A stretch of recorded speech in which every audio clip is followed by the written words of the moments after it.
En aquel tiempo Jesús y sus discípulos atravesaban Galilea, pero él no quería que nadie lo supiera porque iba enseñando a sus discípulos. Les decía: el Hijo del Hombre va a ser entregado en manos de los hombres, le darán muerte y 3 días después de muerto resucitará. Pero ellos no entendían aquellas palabras y tenían miedo de pedir explicaciones. Llegaron a Cafarnaúm y una vez en casa les preguntó: ¿de qué discutían por el camino? Pero ellos se quedaron callados, porque en el camino habían discutido sobre quién de ellos era el más importante. Entonces Jesús se sentó, llamó a los 12 y les dijo: si alguno quiere ser el primero, que sea el último de todos y el servidor de todos. Después, tomando a un niño, lo puso en medio de ellos, lo abrazó y les dijo: el que recibe en mi nombre a uno de estos niños, a mí me recibe. Y el que me reciba a mí, no me recibe a mí, sino a aquel que me ha enviado. Palabra del Señor. Gloria a ti, Señor Jesús. Sentados, por favor. ¿De qué discutían por el camino? Cuando Jesús llega con sus discípulos a Cafarnaúm, después de ese recorrido, nos va instruyendo sobre quién es el Mesías, cuál es el camino que va a recorrer para poder rescatar a la humanidad. Los discípulos van en otra frecuencia, los discípulos están discutiendo de otra cosa. Ellos están hablando del mesianismo como ellos lo entienden. Un mesianismo que significa lleno de poder. Jesús sin duda va a llegar a Jerusalén, va a derribar al poder opresor, a los romanos, va a tomar posesión del reino de Israel y lo va a restablecer, y obviamente que va a tener unas personas cerca de él. La pregunta es: ¿quién va a estar cerca de él? Los discípulos van entonces hablando de esta parte que está en sus mentes y seguramente también en los corazones, puesto que desean, puesto que aspiran a los primeros lugares dentro de los discípulos de Jesús. Y en la liturgia de la Iglesia estamos en este periodo de discipulado. Nosotros somos los discípulos de Jesús. Claro que Jesús le hablaba a las multitudes, pero luego apartaban tiempos para hablarle solo a sus cercanos, solo a sus discípulos, solo a los que verdaderamente Él les estaba encomendando la obra. También ahora Jesús reúne a sus discípulos y les revela los secretos del reino a unos pocos. Y esos discípulos, como nosotros que estamos en este tiempo entrenándonos con Jesús, nosotros recibimos de parte de Él cuáles son los secretos de su reino, de su mesianismo. Y claro que nosotros también pasamos por el proceso que pasaron los primeros discípulos, pero alégrense, porque hay una buena noticia. Los discípulos, aunque batallaron para comprender la estructura del reino de Jesús, el mensaje de Jesús, las implicaciones de ser discípulo de Él, lo lograron. Lo lograron porque son los pilares de la iglesia. Lo lograron porque son santos. Y realmente la iglesia vive porque ellos hicieron su tarea, ya como discípulos con Jesucristo resucitado. Y a través de 2000 años, Dios ha ido llamando a otros para que sean sus discípulos y también han vivido ese proceso de maduración. Y ahora estamos nosotros viviendo ese proceso de maduración. Los primeros discípulos estuvieron con Jesús un promedio de 3 años, siendo entrenados, siendo preparados para la misión. Curioso, pero en la liturgia de la iglesia, la palabra de Dios está organizada también en 3 años. El primer año nos conduce el Evangelio de Mateo, el segundo nos conduce el Evangelio de Marcos, que es este año, y el tercer año nos conduce el Evangelio de Lucas. Pero estamos en el segundo año. Nosotros andamos más o menos como los discípulos antes de que subiera Jesús a Jerusalén, y les está diciendo detalles más fuertes, como que ya pasaron el primer año, como nosotros el año pasado, como que ya están al final casi del segundo año, Nosotros vamos en la semana 25, es decir, esta semana y 8 semanas más, y ya se acaba el segundo año de seguimiento de Jesús, es decir, el año litúrgico. Y ahora nosotros nos dice por segunda vez, porque el domingo pasado nos lo dijo por primera vez. El Hijo del Hombre tiene un mesianismo que significa contrastar contra la injusticia, contrastar contra los que quieren llevar una religión en donde los posicione por encima de los demás. El mesianismo de Jesús, les dice Jesús, no es el que se pone al frente y manda, o el que aplasta las voluntades, o el que destruye al enemigo. El mesianismo de Jesús tiene otro camino diferente. Es un camino de abajamiento. Y Jesús le responde esa pregunta que está latente en los discípulos y que también está en nosotros. ¿Quién es la persona más importante? Por ejemplo, en la casa, en su casa, con su familia, hay un lugar que es para la persona más importante. ¿Está vacío o ya está ocupado ese puesto? En su casa. En la empresa donde trabaja, hay un lugar que es para la persona más importante de esa institución. ¿Está vacante o ya se lo discutieron el puesto y ya lo ocupó la persona que deseaba ser la más importante?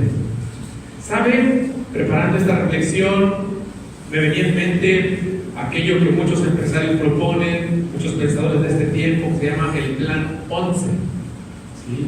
Si usted piensa en grande, si usted cree en grande, si usted trabaja en grande, entonces usted será grande. Porque es una aspiración de nosotros, el ser los mejores, el ser los número uno. Pero esa aspiración, como la propone el mundo, es muchas veces tramando cómo derribar al otro. Como dijo un escritor, para tener el edificio más alto se puede hacer de dos formas.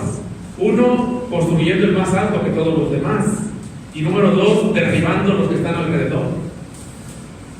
Y muchas veces para posicionarse en la sociedad se trama como los malvados, con pensamiento malvado, se trata de destruir a los que actúan bien. Y Jesús no quiere que recorramos ese camino de destruir al otro para posicionarnos nosotros. Nunca se posicionará un esposo en una familia derribando a la esposa. Nunca se posicionará un candidato a un puesto político destruyendo a los opositores. No al menos en el proyecto que Jesús propone, porque en la práctica de nuestros pueblos parece que después de 2000 años se continúa. Y todo parece indicar que se continuará. Desacreditando a los demás es como podemos posicionarnos. Ese es el camino del católico. Y cada vez que a nosotros nos nace se nos fortalece esa tendencia, nosotros necesitamos aprender a frenarla.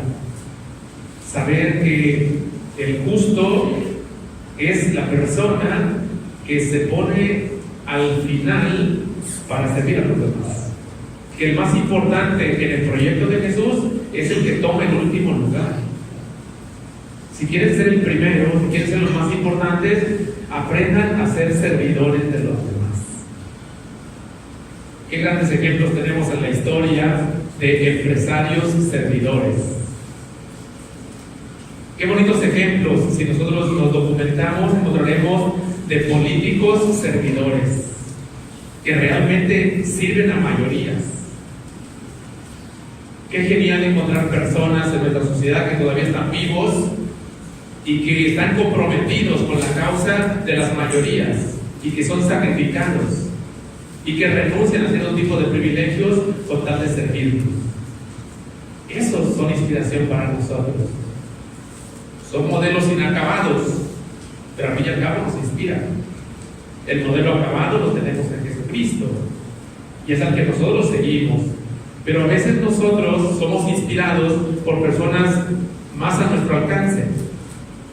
No porque son mejores, sino porque nos garantizan que sí se puede.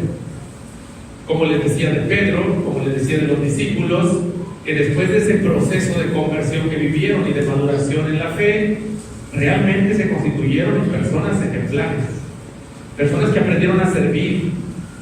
Y yo creo que de esos ejemplos también hay en la comunidad y hay que valorarlos. Aunque también pagan el precio, como dice el libro de la sabiduría en la primera lectura, pagan el precio muchas veces de la crítica y del desprecio y del rechazo, del aislamiento, del no hablar de ellos, Es decir, se habla en los periódicos o se habla en las noticias acerca de mucha maldad que hay en el mundo, pero no se habla del mundo de gente que está trabajando en cosas sencillas haciendo el bien. El bien somos mayoría, pero no suena mucho. Y lo cierto es que estamos en la escuela de Jesús desarrollando ese discipulado. El discipulado de tomar el puesto de servidores. Ese es el camino para ser los más importantes. Para quienes ya están avanzados, pues copiémosles. Para los que viven entre nosotros, apoyémonos en ellos, inspirémonos en ellos. Y no lo rechacemos, no miremos con mirada turbia, aprendamos a mirar la causa del justo. Y los que lo hacen, sosténganse en el Señor, como dice el Salmo 53 que proclamamos. El Señor es quien me ayuda, porque las cosas nunca han sido fáciles y no van a ser fáciles. De hecho, para mantenerse íntegros en un trabajo u honestos, para mantenerse comprometidos, va a haber muchas tentaciones y va a haber muchas, inclusive, traiciones. Pero la persona que cree en Jesucristo se fortalece con la ayuda del Señor. Por eso es que nosotros nos fortalecemos en la Eucaristía y en la oración. Por eso es que nos fortalecemos en el silencio, en la meditación, en la reflexión, para mantenernos comprometidos. Sigamos en ese discipulado, hermanos. Tomemos el lugar de aquellas personas que no son tan importantes en la sociedad. Jesús, para ratificar muy bien esta enseñanza, llamó a un niño, lo puso en medio de los discípulos y le dijo: el que se hagan como estos son los que van a lograrlo. Porque un niño no tiene poder económico. Porque un niño, o inclusive una persona pequeña, no tiene poder político. Pensemos en alguno de nosotros qué tanta influencia tiene a nivel de México. Y Jesús quiere que trabajemos con esas personas y que nos pongamos al paso de esas personas. El ejemplo de Jesús es el ejemplo del pequeño, que no tiene tanta influencia en su palabra, que no cuenta. ¿Qué poder económico tiene un niño? ¿Qué poder político, social? Y Jesús nos manda a que los sirvamos y los cuidemos a ellos. Pues hagamos nuestra tarea esta semana. Recuerden que es la semana 25, solamente son 33 semanas, falta esta y 8 más, y terminamos este ciclo de formación en el discipulado. Pero que ya sea esta semana o las siguientes, hagamos una buena evaluación de nuestro crecimiento en el discipulado, donde los principios fundamentales de nuestra fe ya los tenemos incluidos en nosotros y están allí poco a poco desarrollándose y llevándonos a la madurez. El Señor venga a nuestra ayuda esta semana, que nos ayude a realizar